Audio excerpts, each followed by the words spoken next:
आज स्वर्णकार समाज द्वारा आयोजित इस मिलन प्लस मांग कार्यक्रम में हम सबके बीच में उपस्थित जींद के बहुत ही लोकप्रिय विधायक हमारे अजीज भाई कृष्ण मिड्ढा जी, भिवाड़ी से हमारे भाई जिले के अध्यक्ष और बहुत ही करीबी हैं ये भी मुख्यमंत्री जी के श्री शंकर धूपड़ जी, यहाँ के प्रधान श्री सत्यनारायण सोनी जी, राम हेर वर्मा महासचिव जी, और जैसा भाई रामकृष्ण जी ने बताया बहुत लंबे समय से मेरे पारिवारिक मित्र अपने भाई की तरह, वैसे उम्र में मेरे से बड़ा है लेकिन बालक मेरे मन नहीं ताऊ का है क्यों मैं धोती बांध पे जा रहा था। तो भाई रामकृष्ण वर्मा जी, श्री महेंद्र जी बोंड कला से, राजेश वर्मा जी, भागचंद सोनी जी पर्वतारोही, दाऊद सोनी जी, श्री संजय वर्मा जी, महेंद्र जी सार से भी बोल के गए, इसके साढ़े हैं तो देवराला से ये सार रहता है, सारा कुंबार है। मंचासीन अन्य सभी महानुभाव, सामने उपस्थित समाज के गणमान्य व्यक्ति और हमारी माताएं तथा बहना काफ़ी अच्छी संख्या में ये भी आई। वैसे तो मेरा काम हिंदुस्तान की सबसे बड़ी पंचायत में पिछड़ों की आवाज़ को बुलंद करना है और मेरे प्रयासों से जो कुछ स्वर्णकार समाज के लिए संभव हो पाया है उसकी पैसों में तुलना नहीं की जा सकती। मैं पहली बार पार्लियामेंट में गया तो पार्लियामेंट के बाहर के प्रांगण में जाते ही मैंने देखा बाबा साहब भीमराव अंबेडकर का स्टैचू लगा हुआ था। उससे थोड़ा सा आगे गया तो महात्मा ज्योतिबा फूले का स्टैचू था। उससे आगे महात्मा गांधी समाधि में बैठे हुए थे। मैं अंदर के प्रांगण में गया तो एक तरफ पंडित जवाहरलाल नेहरू का स्टैचू था, उनके सामने जयप्रकाश नारायण का, तो एक तरफ सरदार पटेल का और उनके सामने मौलाना आज़ाद का। अंदर की ड्योढ़ियों में गया तो कहीं एम.एस. नमूद्रीपाद, कहीं एन.टी. रामाराव, कहीं एम.जी. रामचंद्रन, बहुत से महानुभावों के महापुरुषों के स्टैचू वहाँ पर लगे हुए थे।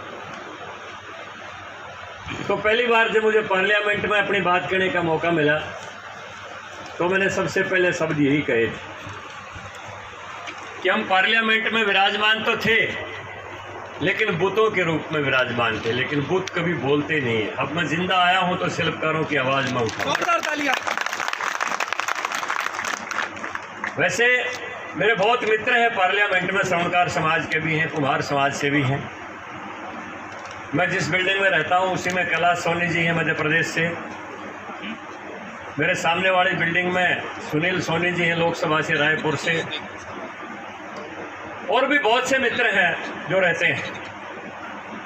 लेकिन मैं क्योंकि बचपन से आप लोगों की लड़ाई लड़ता रहा हूं, इसलिए मेरे दिमाग में योजनाएं थी कि जब कभी मौका मिलेगा, जिस भी वंश से मौका मिलेगा, आप लोगों की आवाज़ को उठाऊंगा। मेरे पास कोई समस्या बताने की किसी को ज़रूरत नहीं, क्योंकि 1975 में मैं 25 साल की उम्र में श्रीदेव कर्पूरी ठाकुर के संपर्क में आया था और उसी वक्त से मैं पिछड़ों के साथ, उनके दुख और दर्द के साथ जुड़ा रहा। तो किसी समाज की कोई ऐसी समस्या नहीं जो मुझे बतानी पड़े, मैंने सब उनका अनुभव किया है, क्योंकि उन्हीं समस्याओं को लेकर बार बार हर प्रकार कोई न कोई समाज मेरे पास आता रहा। बहुत बार स्वर्णकार समाज के लोग भी आए कि जी हम तो ये 410 और 411 की वजह से बहुत परेशान हैं। मैंने पूरे एक्ट उठा के पढ़े स्वर्णकारों के विषय में और मेरे ध्यान में आया कि जब हम बच्चे थे तो हर गांव में स्वर्णकार समाज के लोग बहुत ही प्रतिष्ठित जीवन जीते थे, लेकिन जब से गोल्ड कंट्रोल एक्ट बना उसके बाद ये सारा काम कॉरपोरेट घरानों के पास चला गया। कहीं पीसी ज्वेलर्स, कहीं रिलायंस ज्वेलर्स, कहीं तनिष्क ज्वेलर्स। और जो गांव का स्वर्णकार था वो मालिक की बजाय उन बड़े राजघरानों का, एक कॉरपोरेट घरानों का मजदूर बन के रह गया। जो बेचारा छोटा स्वर्णकार बचा, मैंने एक्ट पढ़ा कि 300 ग्राम तक ही सोना रख सकता है। वो जेवर के रूप में रखो चाहे सिल्ली के रूप में रखो, 300 ग्राम ही रख सकता है। जब 300 ग्राम उसको रखने की पावर है तो कम से कम 300 ग्राम के अगर वो जेवर खरीद लेता है तब तो उसके ऊपर कोई मुकदमा नहीं होना चाहिए। ये मुकदमे भी आपस में ही बनते हैं। एक स्वर्णकार पार के पास गया, कोई अपना जेवर देने के लिए, जरूरत के लिए देने के लिए गया, उससे उसका मोल भाव नहीं बना, उसने दूसरे को दे दिया। पहले वाले ने शिकायत कर दी, भाई इसने तो चोरी का लिया है। और शिकायत और कोई नहीं करता है, अपने लोग करते हैं। पुलिस को मौका मिल जाता है फिर फायदा उठाने का। वो 410 और 411 एक्ट लगा के किसी को भी धमकी दे देते हैं। अगर कुछ दे दे, उनका मुंह मीठा करवा दे तो ठीक है, वरना बंद कर देते हैं। बहुत शोषण होता है इस बात को लेकर। तो मैंने ये पूरी डिटेल से एक नोट बना के और पार्लियामेंट में मैंने स्पेशल मेंशन के अंदर उठाया था कि स्वर्णकारों को इस दिक्कत से इजाद दिलानी चाहिए। 411 का एक्ट समाप्त होना चाहिए और उनको एमएसएमई चेन के साथ जोड़ के गारंटी फ्री लोन भी देना चाहिए।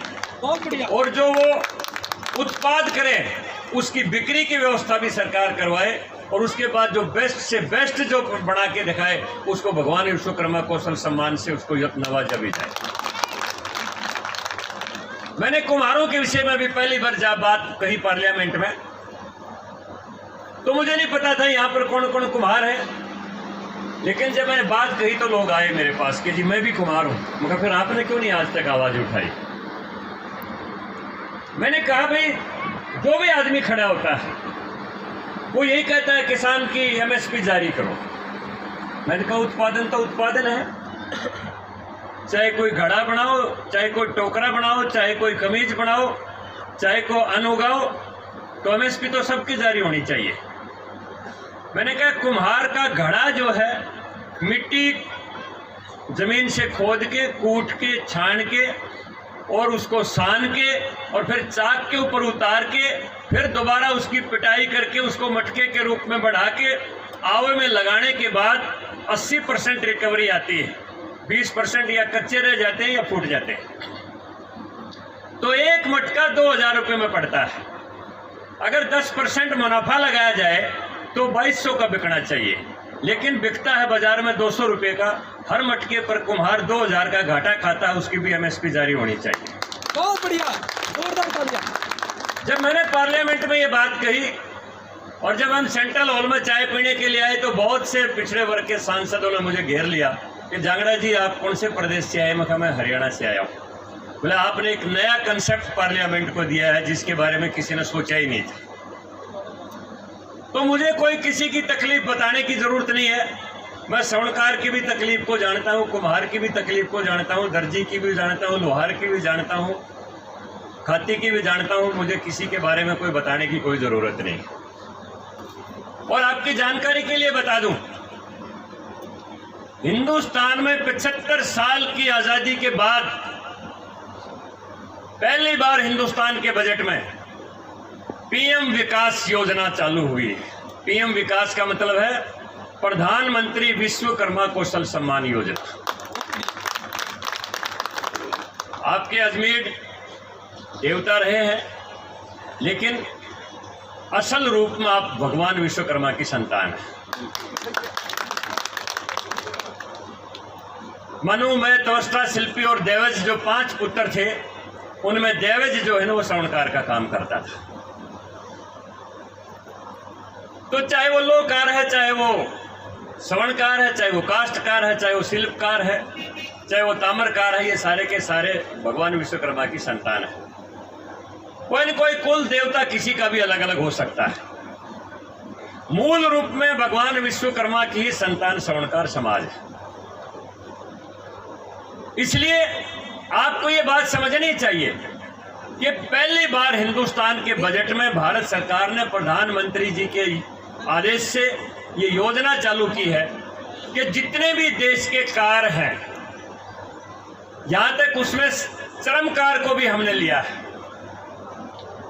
और प्रधानमंत्री जी ने ये कहा कि ये जितने शिल्पकार वर्ग के लोग हैं, यही असली देश के निर्माता है। जब देश आजाद हुआ उस समय देश की टोटल जनसंख्या 41 करोड़ थी, जिसमें 10 करोड़ मुसलमान थे और 31 करोड़ हिंदू थे। और 41 करोड़ लोगों के लिए खेती में पेट भरने के लिए अनाज पैदा नहीं होता था। ऑस्ट्रेलिया से गेहूं आते थे, तो खेती के कारण तो देश साहूकार था नहीं। आज भी खेती वाले रोज चलाते हैं, मैं भी किसान हूं, रामकिशन भी खेती करता, हम भी करते हैं। बहुत स्वर्णकारों के पास जमीनें, खेती को तो आज भी घाटे का सौदा मानते हैं। तो इसका मतलब खेती के कारण तो मुल्क साहूकार था नहीं, इंडस्ट्री देश में थी नहीं। एक बिड़ला और एक टाटा देश का लोहा कूट के देश में औजार बेच दिए, देश का पत्थर कूट के देश में सीमेंट बेच दी, देश का गन्ना पेराई करके देश में चीनी बेच दी। को विदेशी मुद्रा तो कमाते नहीं थे। तो फिर ये देश में इतना सोना चांदी कहां से आया हुआ था? गौरी आए, गजनी आए, अब्दाली आए, हूण आए, कुषाण आए, पठान आए, बाबर से पहले जितने भी आए वो यहां से लूटमार करने के लिए आए। बाबर के बाद यहां पर स्थापित हो गए, उन्होंने अपने देश को, इसी देश को अपना देश मान लिया। और जिस समय औरंगजेब इस देश का राजा था, उस समय हिंदुस्तान का टोटल व्यापार में जो हिस्सा था वो 33% था। और इतिहास उठा के देखो, दो ही चीज एक्सपोर्ट होती थी, या तो शिल्पकारों की बनाई हुई अपनी कलाकृतियां, और या दक्षिण भारत के मसाले। उत्तर भारत में तो अनाज भी पूरा नहीं होता था, 3-3 अकाल इकट्ठे पड़ते थे। और इन दोनों ही व्यापारों से हिंदुस्तान के स्वर्ण भंडार भरे पड़े थे। लेकिन अंग्रेज जिस समय देश को छोड़ के गए, उस समय भारत देश की विश्व व्यापार में जो हिस्सेदारी थी वो केवल मात्र 1.4% बची। पूरे देश में शिल्पकार समाज को निहत्था कर दिया गया। सारी चीजें इंग्लैंड के बने हुए कारखाने की बिकने लगी। आप नाखून रोज काटते हो, छोटा सा नेल कटर होता है, आप किसी नेल कटर को उठाओ, उसको ऊपर या तो मेड इन कोरिया लिखा मिलेगा या मेड इन चाइना लिखा मिलेगा। जब देश में नेल कटर भी नहीं बनता हो तो देश का शिल्पकार क्या करेगा? मैंने पार्लियामेंट में यह कही कि मोदी जी से पहले मेक इन इंडिया का ध्यान किसी को क्यों नहीं आया? चाकू की जरूरत पड़ी इंग्लैंड से मंगा लिया, पिस्टल की जरूरत पड़ी स्पेन से मंगा लिया, घड़ी की जरूरत पड़ी स्विट्जरलैंड से मंगा ली, कैमरे की जरूरत पड़ी जापान से मंगा लिया, कार की जरूरत पड़ी कोरिया से मंगा ली। तो देश का शिल्पकार क्या करता फिर? इसलिए लंबे समय तक एक योजनाबद्ध तरीके से देश के शिल्पकारों को पिछड़े वर्ग की श्रेणी के अंदर धकेल दिया गया। जो दिमाग में सबसे अगड़े थे वो समाज में सबसे पिछड़े हो गए, और जो कर्मकार समाज था उनको दलित वर्ग की श्रेणी के अंदर, अनुसूचित वर्ग के अंदर शामिल कर दिया गया। और दोनों को योजनाबद्ध तरीके से एक वोट बैंक के रूप में परिवर्तित करने के लिए सब्सिडी का जीवन दे दिया कि तुम्हें 2 रुपये किलो चावल दे देंगे, 3 रुपये किलो आटा दे देंगे, कन्यादान की राशि दे देंगे, लड़की की शादी में सरकार की तरफ से वो दे देंगे अनुदान, बच्चे जाएंगे तो दोपहर का स्कूल में भोजन दे देंगे, 15 रुपये लीटर मिट्टी का तेल दे देंगे, 12 रुपये किलो दाल दे देंगे। एक वर्ग को सब्सिडी के ऊपर निर्भर करके एक वोट बैंक के रूप में परिवर्तित कर दिया। अगर ये जी गए तो तुम्हें वोट कौन देगा, और ये मर गए तो वोट क्यों देंगे, कहां से देंगे? इसलिए इनके ना जीने दो ना मरने दो। योजनाबद्ध तरीके से देश के लंबे समय तक हुक्मरानों ने ऐसा एक तरीका अपनाया कि देश में पिछड़े और जो दलित वर्ग के जो लोग हैं वो सब्सिडी का जीवन जी के उन सरकारों का वोट बैंक बन के बने रहे। 2014 के बाद नरेंद्र भाई मोदी जी ने इस समस्या का समाधान करने का बीड़ा उठाया। उन्होंने कहा मेक इन इंडिया, जो कुछ भी बनेगा वो भारत में बनेगा, stand up India, startup India, आत्मनिर्भर भारत। और मैंने वही पार्लियामेंट में कही थी ये बात कि प्रधानमंत्री महोदय, आपके सपने को, मेक इन इंडिया को, स्टार्टअप इंडिया को, स्टैंड अप इंडिया को, आत्मनिर्भर भारत को, अगर कोई किसान के बाद अगर आपके इस सपने को साकार करेगा तो कारीगर वर्ग करेगा। इसलिए मौजूदा बजट में प्रधानमंत्री जी ने बहुत बड़ी योजना बनाई है, अभी वो सामने आ जाएगी, बजट उसका तैयार हो गया है। उसके अंदर ये योजना है कि जितने भी कारीगर वर्ग के लोग हैं उनको आधुनिक रूप से ट्रेनिंग दी जाएगी। क्योंकि गांव में एक बढ़िया गाड़ी बनाना जानता हो, लेकिन जब गाड़ी की डिमांड नहीं है तो उसकी कला क्या करेगी। बढ़िया हड़ बनाना जानता हो, लेकिन जब हड़ की मार्केट में डिमांड नहीं है तो वो क्या करेगा। आधुनिक टेक्नोलॉजी के साथ जो पेशेवर दस्तकार लोग हैं उनको जोड़ के उनके आधुनिक ट्रेनिंग दी जाएगी। कोई भी उत्पाद बनाना हो, दिमाग की आप लोगों में कोई कमी नहीं है, बशर्ते आपको संसाधन मिले, आपको मौका मिले। दिमाग की तो कोई कमी नहीं। मैं तो राजस्थान में एक बार गया, सीकर जिले के अंदर चुनाव में मेरी ड्यूटी लगा दी कि आप जांगड़ा समाज में जाके थोड़ा सा बीजेपी के प्रचार करो। मेरे तो समाज के 80% लोग सोने का काम कर रहे थे, सारे के सारे स्वर्णकार थे वो। तो हमारा आपका कोई काम अलग अलग नहीं है, सारे विश्वकर्मा की संतानें, इनमें दिमाग की कोई कमी नहीं। तो ये योजना बनाई गई कि आज के समय की जो जरूरत है, आधुनिक टेक्नोलॉजी की इनकी संतानों को ट्रेनिंग देके फिर इनको गारंटी फ्री लोन देने की व्यवस्था करेंगे। क्योंकि आमतौर पर हमारे जो पिछड़े वर्ग के समाज की जितनी भी जातियां हैं, उनके पास बैंक के पास जब जाते हैं तो बैंक साथ नहीं देता है। बैंक कहता है लोन कैसे दें, कोई चीज लाओ गिरवी रखने के लिए। अब गिरवी रखने के लिए हमारे पास हाथ है, हाथ को तो कोई गिरवी रखता नहीं। इसलिए गारंटी फ्री लोन देने की व्यवस्था की गई। और जो हम उत्पादन करेंगे उस उत्पादन को एमएसएमई चेन के साथ जोड़ के उसकी बिक्री की व्यवस्था सरकार करवाएगी, चाहे वो एक्सपोर्ट करे, चाहे वो लोकल मार्केट में बिके। और जो बेस्ट उत्पादन करेगा उसको भगवान विश्वकर्मा कौशल सम्मान से जोरदार तालियां। ये इस साल के बजट में भारत सरकार ने निर्धारित किया है। तो ये कई लाख करोड़ का बजट होगा जो विश्वकर्माइट्स लोगों के कल्याण के लिए भारत सरकार ने तय किया है। तो ये 10 लाख, 20 लाख, 21 लाख का तो आप खामखा जिक्र कर रहे हो, मैं तो लाखों करोड़ आपको दिलवा रहा हूं। और जिस दिन से मैं गया हूं मेरा एक ही काम होता है। हालांकि बात पार्लियामेंट में बहुत ज्यादा डिसरप्शन रहा है, अब की बार तो पूरे बजट सेशन में पार्लियामेंट चली ही नहीं।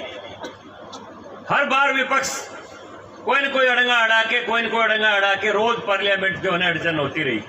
लेकिन जब भी मौका मिलता है, चाहे 5 मिनट मिलो, 10 मिनट मिलो, 15 मिनट मिलो, मैं बोलता हूं तो स्पीकर देते हैं 15 मिनट का समय, लेकिन जब मैं बोलता हूं तो फिर वो समय भूल जाते हैं, कई बार 20-25 मिनट निकल जाते हैं। बहुत शानदार। तो मैं जिस उद्देश्य के लिए पार्लियामेंट में भारतीय जनता पार्टी के शीर्ष नेतृत्व ने मुझे भेजा है, जिसके लिए मुझे केंद्र में बुलाया गया है, वो आवाज मैं आपकी बखूबी वहां पर उठाता रहता हूं। ये तो ठीक है, सभी एमपीज की तरह मेरे को भी केवल 5 करोड़ ही मिलते हैं। अब एक लोकसभा का एमपी अपनी लोकसभा से बाहर नहीं दे सकता है, लेकिन एक राज्यसभा का एमपी पूरे प्रदेश में दे सकता है। और आपको पता है, स्वर्णकार बुलाएंगे उनका भी जाना पड़ेगा, कुम्हार बुलाएंगे उनका भी जाना पड़ेगा, लोहार बुलाएंगे उनका भी जाना पड़ेगा, खाती बुलाएंगे उनका भी जाना पड़ेगा, जोगी बुलाएंगे उनका भी, बैरागी बुलाएंगे उनका भी। मेरा कुनबा बहुत बड़ा है। ऐसी वर्ग की जितनी जातियां वो अलग। फिर जनरल कैटेगरी में भाई सबके साथ रसूख है, चाहे कोई ब्राह्मण बुला लो, चाहे जाट बुला लो, चाहे भाई ठाकुर बुला लो, सबको कुछ न कुछ जब जाता है तो इसी उम्मीद से बुलाते हैं। इसलिए मैंने कहा कि या भी मिलन समारोह कम मांस और मारो, इकट्ठा ही है आपका। तो हर जगह कुछ न कुछ दे के आना पड़ता है। अभी मैं आपको बताऊं, कोविड काल में हमारी 8 करोड़ रुपए ग्रांट कट गई। प्रधानमंत्री जी ने कहा कि 2 साल की ग्रांट सब एमपी कोविड महामारी के कंट्रोल के लिए दान दो। अब प्रधानमंत्री जी का आदेश और मानवीय काम था, देश को बचाना था। पूरी दुनिया ये कहती थी कि सबसे ज्यादा जनहानि जो होगी कोविड की बीमारी के कारण वो हिंदुस्तान में होगी, क्योंकि हिंदुस्तान में 140 करोड़ लोग हैं जिनको अलग अलग रखना बहुत मुश्किल है। लेकिन ये नरेंद्र भाई मोदी जी की कुशलता का परिणाम था। अमेरिका जैसे जो एडवांस कंट्री हमारे जब मोबाइल फोन आया तो हम उससे 50 साल पहले अमेरिका में मोबाइल फोन आ चुका था। वहां की आबादी केवल 41 करोड़ है। हिंदुस्तान से ज्यादा जनहानि, ज्यादा डेथ अमेरिका में, और 80 करोड़ लोगों को डबल डोज टीकाकरण सबसे पहले हिंदुस्तान में हुआ। और केवल हिंदुस्तान में नहीं, टीके का आविष्कार पहले हिंदुस्तान में होने के बाद दूसरे देशों को भी टीका पहुंचाया गया, और हिंदुस्तान में सबसे कम जनहानि हुई। ये भारत के प्रधानमंत्री के कुशल नेतृत्व की देन है। तो 8 करोड़ रुपया हमारा, वैसे तो 10 करोड़ रुपया ले लिया था कि 2 साल का दान दे दो सारे सांसद, लेकिन बाद में कहा भाई रोजाना पब्लिक कुछ ना कुछ मांगती होगी, इसलिए 1 करोड़ का साल का तो दे ही देते हैं। तो 2 साल में कुल 2 करोड़ रुपये मिले। 8 करोड़ तो वहां पर चले गए कोविड में। अब आगे इस 31 मार्च के बाद वो 5 करोड़ चालू हो जाएंगे।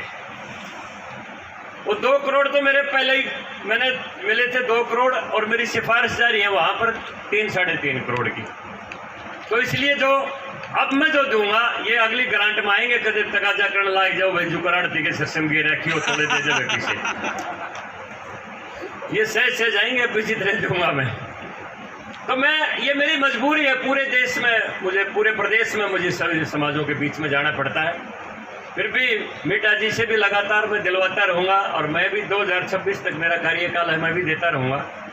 लेकिन मैं एक बात आपको बताना चाहता हूँ। अभी पिछले दिनों का आपको ध्यान होगा, जब हरियाणा प्रदेश में किसान आंदोलन चल रहा था, मैंने उस समय नारनौंद के अंदर भी लोगों को कहा था, मेरी गाड़ी के ऊपर हमला हो गया, शीशे वगैरह फूट गए। मैंने कहा भाई देख, मुझे डर वर तो कभी लगता नहीं, मेरी मां ने मुझे डरने वाला दूध तो कभी पिलाया नहीं। इसलिए मैं आपको बता देता हूं कि हरियाणा प्रदेश की संस्कृति को खराब मत करो। हरियाणा प्रदेश की संस्कृति ऐसी भाईचारे की रही है। किसान के खलिहान से जब अनाज निकलता था तो वहीं से बंटवारा शुरू हो जाता था कि ये चमार का हिस्सा है, ये मेरे वाल्मीकि का हिस्सा है, ये नाई का हिस्सा है, ये कुम्हार का हिस्सा है, ये लोहार का हिस्सा है, ये खाती का हिस्सा है। और सबका निकलने के बाद किसान के घर में जो ढेरी बचती थी वो जाती थी। किसी के घर में अनाज की कोई समस्या नहीं थी। उसके बाद किसी के घर में अगर 10 लड़कियां, किसी को शादी की चिंता नहीं थी। सबको पता था कि मेरे गांव में 200 निंदारी हैं, किसी की तरफ 100 है, किसी की तरफ मेरे 200 है, किसी की तरफ 400 है। वो उतारेगा और आगे से 100-200 चालू भी करेगा। तो इतना तो न्योंदा आ जाएगा, इतना भाती भात दे देंगे, इतने चाची ताई तीड़ दे देंगे, टेंशन खलास। हिंदुस्तान में हरियाणा प्रदेश ही एक ऐसा प्रदेश रहा जिसमें सामूहिक भाईचारे की व्यवस्था समाज ने अपने आप की हुई थी। 100 बीघे का जमींदार भी अपने बेटे की बारात लेके जब जाता अगले गांव में, तो वो जाते ही पूछता भाई मेरे गांव की झाड़ी बता दे कितनी है। और गांव के नाई को साथ लेके पहले उन लड़कियों का नेक और उनका सम्मान देके, चाहे वो अपने वाल्मीकि की लड़की है, चमार की लड़की है, उस लड़की को बुला के ले बेटी, जब उस समय 1 रुपया 2 रुपया 5 रुपया देने की प्रथा थी, देकर सिर्फ पुचकार के उसकी सासू ने नहीं कहा करता देखिए हमारी छोरी इसने काल ना करिएगा। ये हरियाणा प्रदेश की संस्कृति में था। मैंने कहा इस संस्कृति को मत बिगाड़ो। अगर जहर के बीज बोओगे तो फिर उसके फल भी काटने पड़ेंगे। लेकिन आप लोगों में जागृति आई। हम कोई भारतीय जनता पार्टी जाति पाति में विश्वास करते ही नहीं है।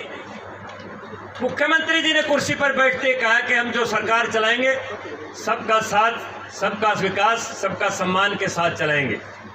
और प्रधानमंत्री ने इसके साथ जोड़ते हुए कहा कि सबका साथ, सबका विकास, सबका सम्मान, और उसके बाद सबका प्रयास, सबकी इकट्ठी मेहनत से ये देश बढ़ेगा। भारतीय जनता पार्टी के चरित्र में जाति पाति नहीं, लेकिन जिन लोगों ने ये जहर फैलाया वो इसका परिणाम भुगत लेंगे। और हरियाणा प्रदेश की राजनीति में जिस भी राजनीतिक व्यक्ति ने जातीयता का नारा दिया है, ये इतिहास गवाह है, फिर वो हरियाणा प्रदेश की राजनीति में पनप नहीं पाया। मुझे कहने में संकोच नहीं, चौधरी देवलाल के साथ मेरा लंबा समय रहा, लेकिन सफेदों से चुनाव में टिकट देके 87 में धोखा दे दिया गया।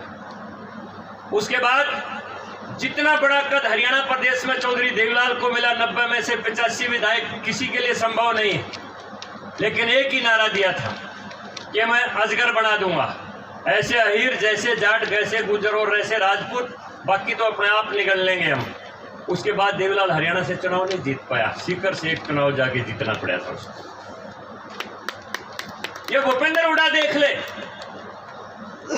जिसने मुख्यमंत्री जैसी कुर्सी के ऊपर बैठ के, पवित्र कुर्सी के ऊपर बैठ के ये नारा दे दिया कि मैं जाट पहले हूं, मुख्यमंत्री बाद में हूं। उसका परिणाम बाप और बेटे ने देख लिया, सोनीपत रोहतक दोनों हार गए।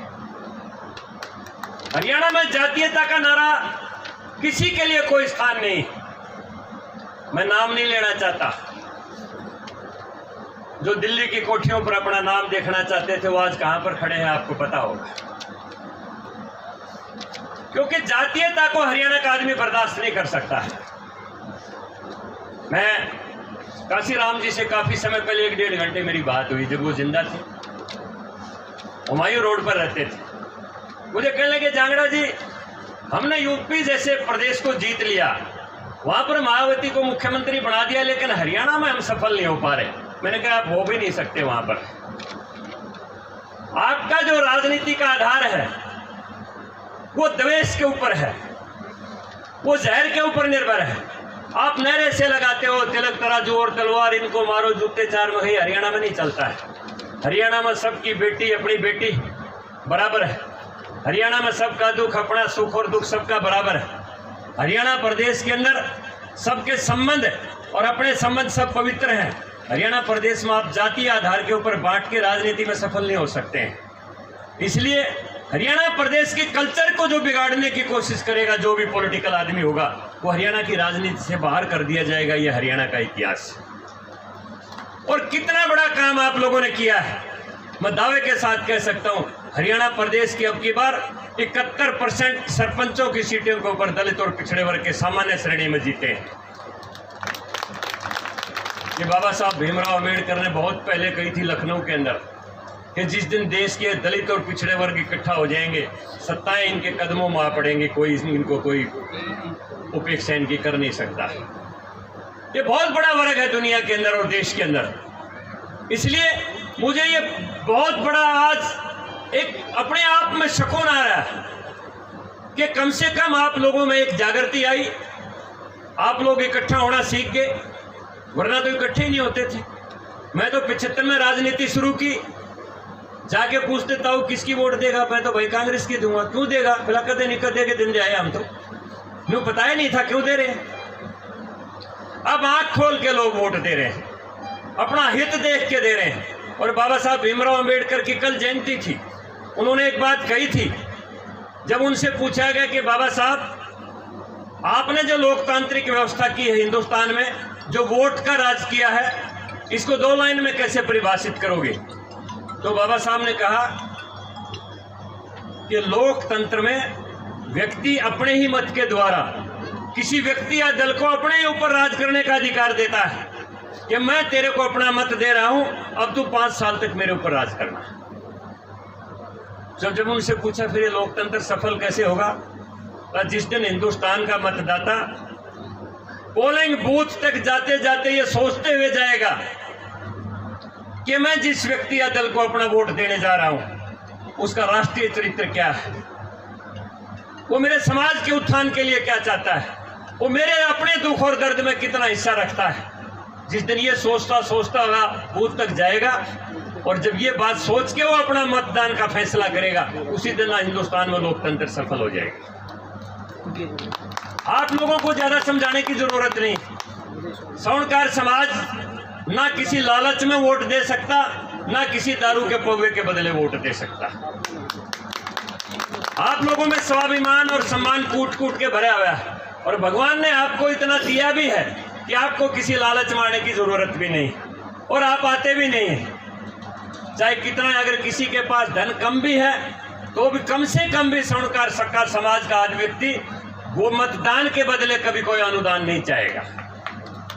और बाबा साहब ने इसीलिए इसको कहा था कि ये पावर ऑफ सॉवरेंटी है, प्रभु सत्ता का अधिकार है। और प्रभु सत्ता का अधिकार जो है वो किसी लालच के बदले इस्तेमाल नहीं किया जाता, वो भगवान के आदेश के बदले इस्तेमाल किया जाता है। इसलिए वोट देते वक्त बड़ा सोच समझ के चलना चाहिए। वोट ऐसे गंवाने की चीज नहीं है, ये एक बार हाथ से निकल गई तो अगले के हाथ में सत्ता की चाबी दे देगी। अगर वही आपका शोषण करता बनेगा तो फिर आपका ही फैसला अपनी पीढ़ियों के लिए बर्बाद करने के लिए हो जाएगा। इसलिए बहुत सोच समझ के वोट देने की जरूरत है। और आज हिंदुस्तान में जब आप पूरा अवलोकन करेंगे, पूरा सर्वेक्षण करेंगे, पूरी समीक्षा करेंगे, तो मैं दावे के साथ कह सकता हूं कि प्रधानमंत्री नरेंद्र मोदी जी की नीतियों के सिवाय स्वर्णकार समाज, पिछड़े वर्ग के लोगों की राय किसी अलग से जा ही नहीं सकती। यही एक रास्ता है जो आगे बढ़ने का।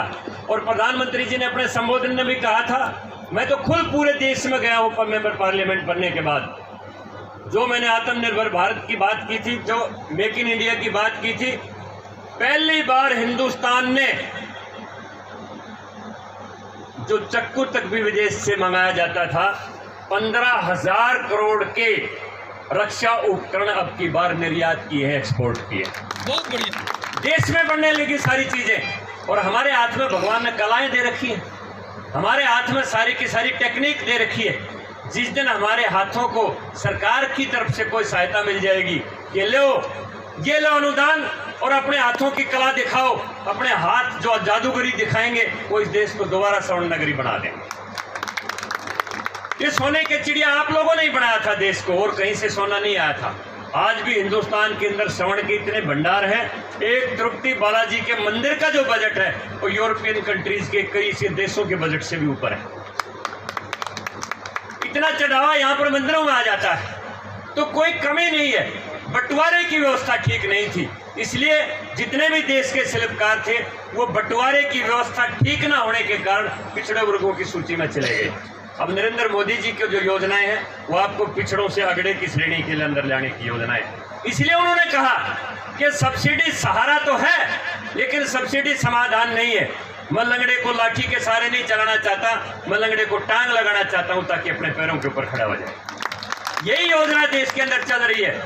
और आप देखोगे जो 2026 का जो कार्यकाल, जो समय आएगा 2024 के बाद, मैं दावे के साथ कहता हूं देश का जितना भी शिल्पकार पिछड़े वर्गों की श्रेणी में है, मैं दावे के साथ कहता हूं 2026 में आर्थिक, सामाजिक, राजनीतिक, प्रशासनिक तौर पर सबसे ऊपर स्थान आप लोगों का होगा। मैं दावे के साथ कह सकता हूं पहली बार हिंदुस्तान के मंत्रिमंडल में 27% सीटें मंत्रिमंडल में बैकवर्ड क्लासेस के लोगों को दी गई हैं। ये प्रधानमंत्री नरेंद्र मोदी की बदौलत हुआ है।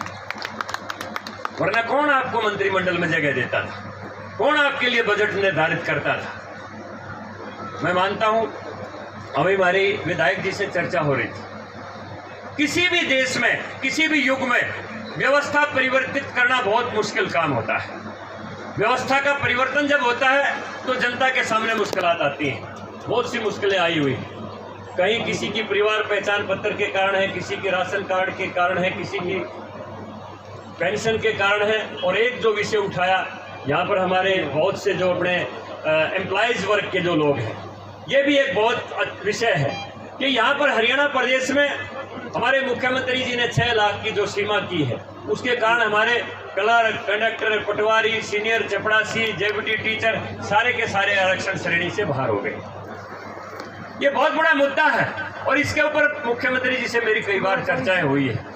लेकिन मैं आपसे ये बात कहता हूँ, वायदा करता हूँ आपके बीच में कि हम इसका चुनाव से पहले इसका समाधान करवा देंगे, सेंटर के पैटर्न पर इसके ऊपर लागू करवाएंगे। चाहे मुख्यमंत्री जी से हमें कितना भी दबाव देके, कितने भी अपील करके काम करना पड़े, इस समस्या का भी हम समाधान करवाएंगे। बहुत बढ़िया। अभी क्योंकि मुझे भी दिल्ली जाना है, आप सोचोगे इतनी देर से कह रहे हैं, पता नहीं तो हमारी असली बात की तरफ आए नहीं है, भाई कितना पैसा देंगे, क्या देंगे, है ना। पैसा तो मैंने बहुत दिलवा दिया, कई अरब रुपये भारत सरकार से दिलवा दिया पूरे शिल्पकार समाज के लोगों को। लेकिन जैसा मैंने बताया, मेरी अपनी सीमाएं हैं, पूरे प्रदेश में मुझे जाना पड़ता है। भाई मैं रामकिशन ने कह रहा था, रामकिशन 5-1 लाख मीठा साहब पर दिलवा दूंगा, 5-1 मैं दे दूंगा या 6 दे दूंगा, 11 में तो शुरुआत कर लियो, फिर अगला साल ले लियो। फिर रामकृष्ण ने बोला ना भाई साहब, या तो फिर मेरी आपकी पुरानी यारी दोस्ती है, 11 तो कम से कम करे दियो। अब फिर झगड़ा ये है भाई, को लाला जी बड़ा दानी था, जब भी जाता जहाँ जाता 5100 रुपये दान दिया था। सेठानी बड़ी दुखी हो रही थी, जड़े जाउड़े 5100 रुपये, जाउड़े 5100 रुपये। ये बोले ना तू घर ने लुटाओगा, ये बोला जब कल कोई बुलाओगा तब मैं भेजूंगा। तो वो सेठानी को भेज दिया, सेठानी को भेज दिया। तो जैसे हमारी माताएं बहनें बैठी हैं, ये थाली नहीं खड़ी, उसमें दीपक धर रही और गीत करा शुरू कि हमारे बागाओं की सेठानी आई, भामा साहब का ब्याही आई, बड़े का भाग की सेठानी आई। इतने उसका पीछे भी सेशन ला दिए, वो बेचारी जोश जोश में कही मैं भी 11,000 रुपये दूँ। और सेठ बोला क्या करके आई? बोला जाए रो तेरी ये हिम्मत से तू इतनी सुनिया पाछा की 5 मसा जाओ। तो भाई 11 मैं भी दे दूंगा, कोई बात नहीं। तो ना एक 2 लाइनें 11 से पहले 2 लाइनें। बाकी बात ये है, मैं बताऊं, मैं जैसा मैंने बताया कुनबा बड़ा है और 2026 तक मैं हूँ ना। तो तुम किते जा रहे ना मैं किते जा रहा, मैं फिर बुलान दे रही हो मीठा आसान में भी पकड़ लाऊंगा और मैं भी दे दूंगा। तो यार थारी जो है चनाई रुकन नहीं देंगे। आप सबका धन्यवाद। बहुत बढ़िया।